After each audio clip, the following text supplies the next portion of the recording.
Hello दोस्तों, मैं हूं आपको अपना देवेंद्र सिंह चावला। आज मैं फिर आपके सामने आया हूं एक नया वीडियो लेके। जो इससे पहले मैंने वीडियो बनाया था उसमें भी मैंने 10 क्वेश्चन का आंसर दिया था आपको, जो मेरे से लोग पूछते हैं, मेरे को फ़ोन करके पूछते हैं या मेरी वीडियो में कमेंट करके पूछते हैं। उनके मैंने 10 क्वेश्चन इकट्ठे करके उसके ऊपर आंसर दिए थे और उसके इससे पहले वीडियो अपलोड किया था। तो उसके ऊपर आप लोगों का बहुत प्यार मिला, आपके बहुत अच्छे व्यूज़ आए, उसके लिए आपका बहुत बहुत धन्यवाद। तो आज मैं जो वीडियो आपके सामने लेके आया हूँ उसमें मैं आपको ये जो एक बहुत ही इम्पोर्टेंट क्वेश्चन है उसका आंसर दूंगा इसमें कि ये ये ऑलमोस्ट क्या मतलब काफ़ी लोगों की ये प्रॉब्लम है। वो ये कहते हैं कि जो कुछ लोग हैं जिनको तो सैलरी बैंक अकाउंट में मिलती है उनको तो प्रॉब्लम नहीं है कोई, उनकी तो बैंक स्टेटमेंट इजीली बन जाती है। पर कुछ लोग ऐसे होते हैं जिनको उनकी सैलरी बैंक अकाउंट में नहीं मिलती, वो कहते हैं हमें कैश में मिलती है। यहाँ जो लोग बिजनेस करते हैं उनका कैश में बिजनेस है। देखिए इंडिया में ऐसे है कि ज़्यादातर लोगों का जो बिजनेस है वो कैश में ही होता है। तो उसमें वो कहते हैं कि हम बैंक स्टेटमेंट कैसे बनाएं। तो चलो ये जो वीडियो स्टार्ट करते हैं, इसमें मैं आपको इस चीज़ की सोल्यूशन बताता हूँ। तो सबसे पहले जो लोग जॉब करते हैं जिनको कैश में सैलरी मिलती है, तो वो ये करें, सबसे पहले अपना बैंक अकाउंट खुलाएं। उसके बाद उसमें जो आपकी जो सैलरी मिलती है, सपोज करो आपको सैलरी 1 तारीख को मिलती है या 2 को मिलती है, 3 को मिलती है, 4, 5, 6, 7, कोई भी आपको डेट को मिलती है, आप उसी दिन जाके या उससे अगले दिन जाके अपने अकाउंट में वो पैसे जमा कर दीजिए। जैसे एक आप एक डे फिक्स कर लीजिए, जब भी आपको कैश सैलरी मिलनी है उससे अगले दिन या उसी दिन आपने अपनी जो सैलरी है वो बैंक अकाउंट में जमा करवा देनी है। देखो बेस्ट तो ये है कि कंपनी आपके अकाउंट में सैलरी दे, पर अगर वो आपको आपके हाथ में कैश सैलरी देती है तो आप उसको जाके अपने बैंक अकाउंट में जमा करा दीजिए, पूरी की पूरी सैलरी। और एक डेट रखिए, फिक्स रखिए, हर महीने उसी डेट को आपने जमा करानी है। तो उससे क्या है कि आपके अकाउंट में पैसे आ जाएंगे। तो वो जब आप 5-6 महीने ऐसे जमा कराएंगे या 1 साल जमा कराएंगे तो उसमें क्या है कि आपकी एक बैंक स्टेटमेंट बन जाएगी। और आप ये चीज़ यही बैंक स्टेटमेंट आप लगा सकते हैं अपने टूरिस्ट वीज़ा की फ़ाइल में या किसी भी वीज़ा की फ़ाइल में आप लगा सकते हैं। कनाडा टूरिस्ट वीज़ा नहीं, किसी भी कंट्री का आपने वीज़ा लेना उसमें आप ये लगा सकते हैं। तो उसमें ये क्लियरली शो होगा कि आपको सैलरी मिल रही है। देखिए सैलरी फिक्स्ड आती है तो एक फिक्स्ड अमाउंट आता है, तो एक एक फिक्स्ड डे को आपको मिलती है, चाहे वो कैश में मिलती है चाहे वो अकाउंट में मिलती है। तो आपने इस तरह अपनी बैंक स्टेटमेंट बनानी है। तो उसके बाद क्या है कि अपनी जो सैलरी है वो एकदम नहीं निकालनी। वो ये नहीं करना कि आपने एक दिन पहले दिन जमा कराई सैलरी और अगले दिन पूरी की पूरी निकाल ली, ऐसे नहीं करना। तो इसके हम बाद हम चलते हैं दूसरे पॉइंट पे। ये जो पहला पॉइंट बताया मैंने, ये आपने बहुत ध्यान रखना है और इस चीज़ को फॉलो करना है स्ट्रिक्टली। तो उसके बाद हम चलते हैं दूसरे पॉइंट में। दूसरे पॉइंट में मैं ये बताना चाहता हूँ कि जब आपने अपने पैसे जमा करवा दिए सैलरी के, तो आपने उसको इकट्ठा नहीं निकालना, उसको धीरे धीरे स्पेंड करना है। धीरे धीरे क्या मतलब, जैसे भी आप लोग स्पेंड करते हैं वैसे ही करना है, पर वो बैंक से करना है आपने। वो कैसे करना है आपने, आप यहाँ तो गूगल पे से पेमेंट कीजिए, उससे क्या है कि आपकी एंट्रीज आ जाएंगी आपके अकाउंट में। या पेटीएम से कीजिए या फ़ोन पे से कीजिए या किसी भी और ऐसी ऐप से कीजिए जिससे आपके अकाउंट से पैसे विड्रॉ होंगे और दूसरे के अकाउंट में जाएंगे। तो उससे आपकी जो एक है बैंक स्टेटमेंट बन जाएगी। उसके बाद ये है कि आप अपना एटीएम कार्ड यूज़ कर सकते हैं, जो डेबिट कार्ड आपको मिलता है बैंक से, आप उसको यूज़ करके भी अपनी पेमेंट्स कर सकते हैं और उससे आप अपनी स्टेटमेंट बना सकते हैं। और नहीं तो आप एक क्रेडिट कार्ड इशू करवा लीजिए बैंक से। आप क्रेडिट कार्ड से अपनी जो भी पेमेंट करनी है, जो भी आपने एक्सपेंसेस करने हैं, जो भी आपने खर्चा करना है, उससे कीजिए।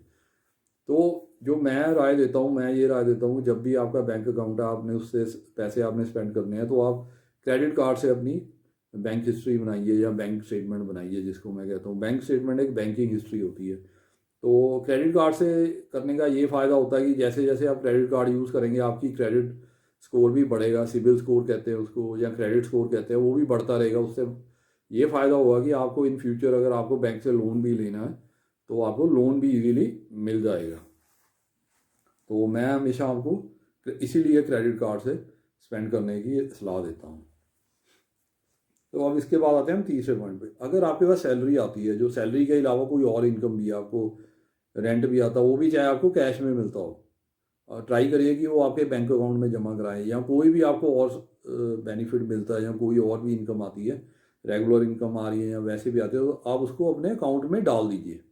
उस कैश को अपने अकाउंट में डालिए ताकि फिर वहाँ से आप स्पेंड कीजिए, ताकि आपकी बैंक स्टेटमेंट स्ट्रॉन्ग बन जाए। तो ये ज़रूरी है बहुत। और इसको आपने स्पेंड कैसे करना है, जैसे आपने अपना अमाउंट डाला उसमें, उसको धीरे धीरे आप, नेचुरली आपकी एक ही दिन में तो आप सारी सैलरी खर्चेंगे नहीं, आप धीरे धीरे खर्चेंगे। जैसे आप ग्रॉसरी लेके आएंगे या आप पेट्रोल डलवाएंगे, आपने वो उसी से ही स्पेंड करना है। क्रेडिट कार्ड से स्पेंड करना है या डेबिट कार्ड से करना है या फ़ोन पे या गूगल पे से करना है या पेटीएम से करना है, तो वो आपकी धीरे धीरे आपकी स्टेटमेंट बनती जाएगी। उसके बाद क्या है कि जो कुछ आपकी सेविंग भी होगी, मंथ एंड में क्या है, कुछ पैसे आपके बच जाएंगे। ऐसे आप धीरे धीरे ये जो सेविंग है ये उसी अकाउंट में इकट्ठे करते रहना, और ऐसे वो बढ़ते बढ़ते बढ़ते बढ़ते एक हैंडसम अमाउंट हो जाएगा, अच्छा अमाउंट हो जाएगा आपके अकाउंट में। उसको 6 से 7 लाख के बीच में आपने इकट्ठा कर लेना है। ऐसे कैश इकट्ठा करके थोड़ा थोड़ा डाल के, या किसी से बैंक से पेमेंट लेके, किसी से ऑनलाइन पेमेंट लेके आपने अपनी अकाउंट को ऐसे मेंटेन करना और धीरे धीरे अपना उसमें अमाउंट बढ़ाना है। तो इसके बाद में उसको फिर आपने बैंक बैलेंस अपना अच्छा बना लेना, 6 से 7 लाख के बीच में आप बनाइए अपना बैंक। इसके बाद हम चलते हैं चौथे पॉइंट में। तो इसमें मैं जो ये कहना चाहता हूँ कि आप जब भी मतलब बैंक जैसे आपके बैंक में जो पैसे पड़े, जब भी उसको स्पेंड करना, आपने ऑनलाइन मेथड से स्पेंड करिए। आप क्रेडिट कार्ड से पेमेंट करिए, जो भी पेमेंट आप क्रेडिट कार्ड से करिए। मैं जो आपको राय देता हूँ, अगर आप छोटी से छोटी पेमेंट भी है वो भी आप क्रेडिट कार्ड से करिए।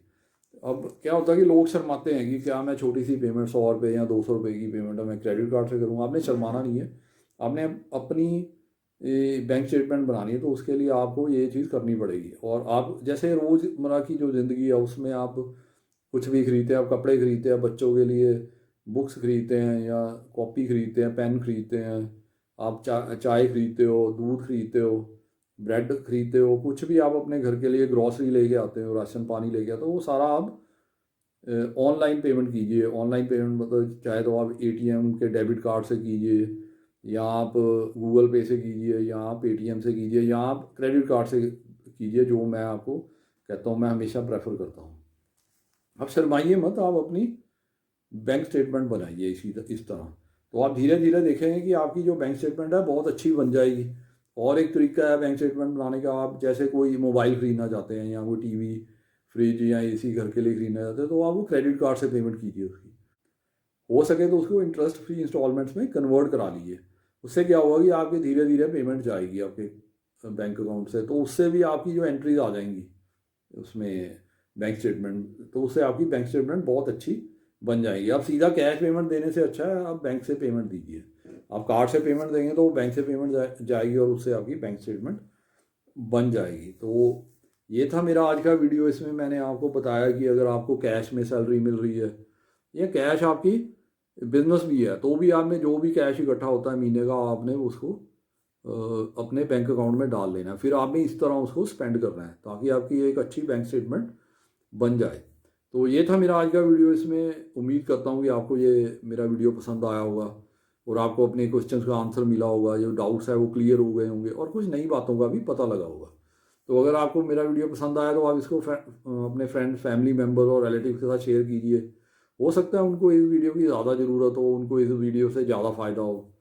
तो इसके अलावा अगर आपको आपके मन में फिर भी कोई डाउट है या कोई क्वेश्चन है, आप मेरे इस मोबाइल नंबर पे जो स्क्रीन पे आ रहा है उस पर फ़ोन करके मेरे से अपने क्वेश्चन का आंसर ले सकते हैं और अपने डाउट्स क्लियर कर सकते हैं। और अगर आप मेरे वीडियो पे आज पहली बार ही आए हैं और पहली बार ही मेरा वीडियो देख रहे हैं, तो आप इस चैनल को सब्सक्राइब कर लीजिए और इसके बाद जो बेल आइकन आता है उसको प्रेस कर दीजिए ताकि आपको मेरे वीडियोज़ की नोटिफिकेशन है वो टाइम टू टाइम मिलती रहे। तो इसके अलावा अगर फिर भी कुछ क्वेश्चंस और डाउट्स रह गए हैं तो आप अपने क्वेश्चन नीचे जो कमेंट सेक्शन में उसमें क्वेश्चन आप लिख दीजिए, मैं उसका आंसर भी आपको ज़रूर दूंगा। इसके बाद मैं आपको बताना चाहता हूँ, जैसे मैं हर अपने वीडियो पे बताता हूँ कि मैंने आपके लिए ये बुक लिखी है जिसमें मैंने सारे आपको डॉक्यूमेंट्स बताए हुए हैं कि कौन कौन से डॉक्यूमेंट लगाने हैं, उनका स्पेसिमन भी दिया हुआ है, सैंपल सारा कुछ दिया हुआ है, जिसको आप देख के अपने आप अपनी फाइल बना सकते हैं। किसी एजेंट या कंसल्टेंट के पास जाने की जरूरत नहीं है। इस बुक की कीमत है सिर्फ 450 रुपये, 450 रुपीज़ ओनली, जो आप मुझे पेटीएम या बैंक ट्रांसफ़र से या गूगल पे से भी भेज सकते हैं।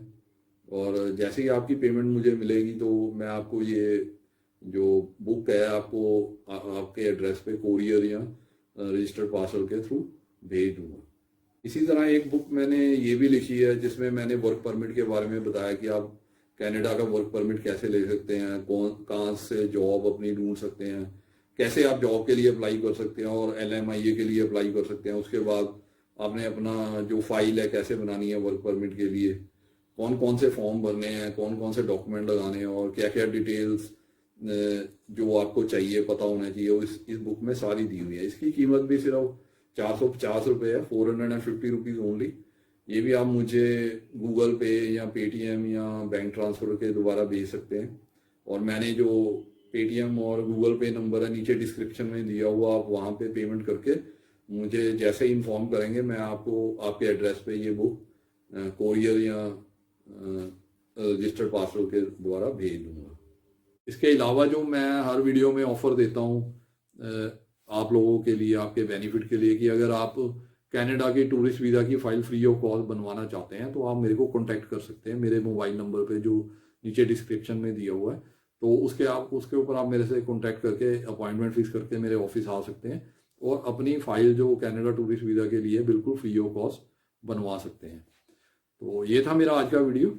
Okay, bye.